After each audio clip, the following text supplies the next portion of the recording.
Welcome to the Hellfire Book Club. I'm your host, Ignis Blackwood. What if I told you we're going on a camping trip? Does that spark a thrill of excitement? Imagine sleeping under the stars, roasting marshmallows, and swapping ghost stories around the campfire. It sounds like the perfect adventure, doesn't it? But what if that dream trip twisted into a nightmare, forcing you into a desperate battle for survival against something unimaginable? In Nick Cutter's The Troop, this chilling scenario becomes all too real, plunging readers into a relentless fight for survival. Ready to discover what happens when nature itself turns against you? Let's dive in. Imagine finding yourself stranded on a remote island, cut off from the world, facing a grotesque force that attacks not just your body, but your mind as well.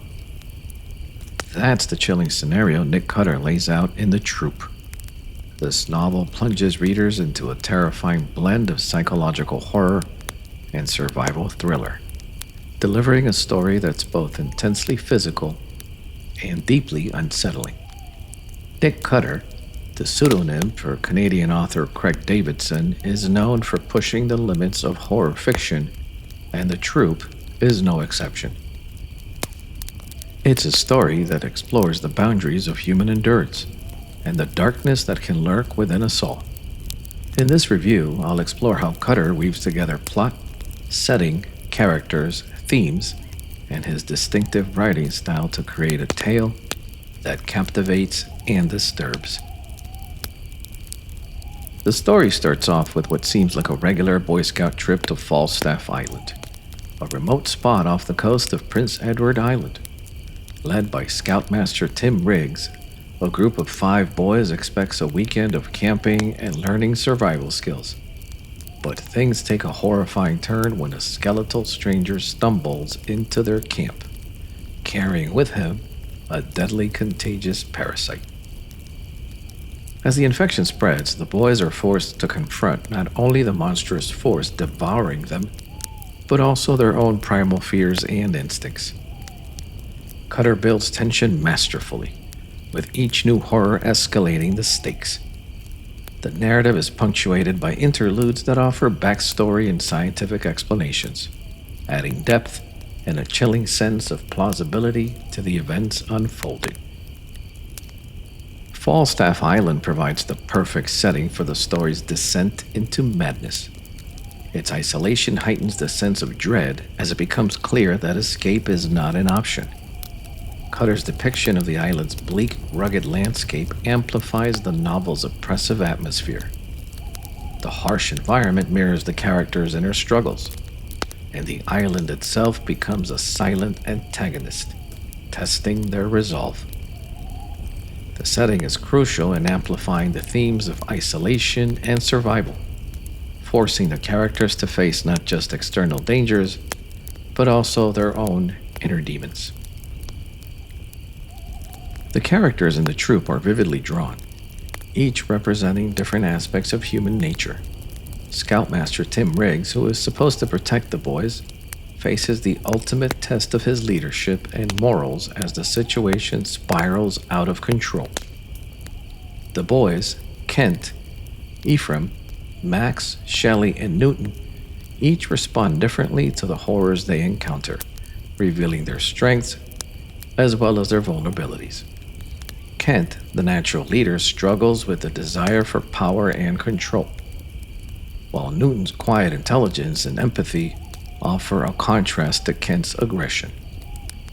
Ephraim's descent into madness and Shelley's disturbing behavior create some of the most unsettling moments in the book, showing how the infection preys on more than just the flesh. The characters' development is tightly woven into the story's progression, making their fates all the more impactful. Cutter tackles several dark and complex themes in The Troop. Fear and its transformative power are central, with the infection serving as a metaphor for the primal fears and instincts that lie dormant within us, waiting to surface. The novel also explores survival, not just in the physical sense, but psychologically. How far can someone go before losing their humanity? The loss of innocence is another significant theme. The boys, who start as typical adolescents, are thrust into a situation that strips away their childhood, forcing them to confront death and the darkness within themselves. Additionally, the story raises ethical questions about scientific experiments and the potential horrors that can arise from that. Cutter's writing is visceral and intense, with a style that is both descriptive and unflinching. His prose is sharp and effective, vividly painting the horrors without being overly graphic.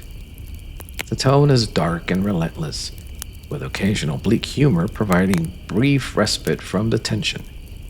Cutter's use of alternating perspectives, including interspersed documents and reports, adds realism and keeps the story moving at a brisk pace. This approach keeps the readers hooked, while the tone ensures that the sense of dread is always present. The troupe excels at evoking a visceral response from readers. The well-developed characters and relentless pacing are among the novel's strengths. However, some might find the level of gore and psychological horror to be overwhelming. Scientific explanations, while adding plausibility, can feel a bit heavy-handed at times, potentially disrupting the flow of the narrative. Compared to other works in the horror genre, the troupe stands out for its combination of intense physical horror with deep psychological exploration.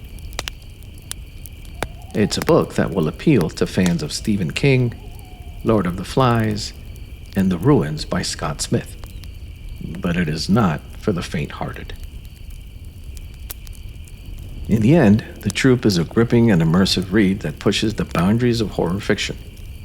Nick Cutter's ability to blend psychological depth with physical horror creates a story that is as thought-provoking as it is terrifying.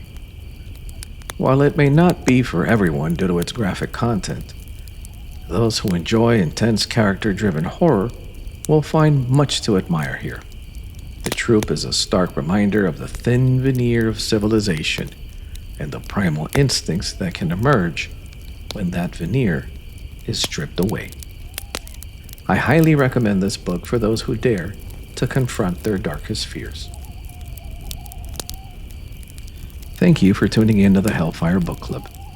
If you enjoyed this episode, please give us a like and subscribe to the channel. We'd love to hear your thoughts, so leave a comment or send us your feedback. And if you have any book suggestions for further episodes, let us know. Your support helps us bring you more intriguing content. Until next time, let the darkness be your compass.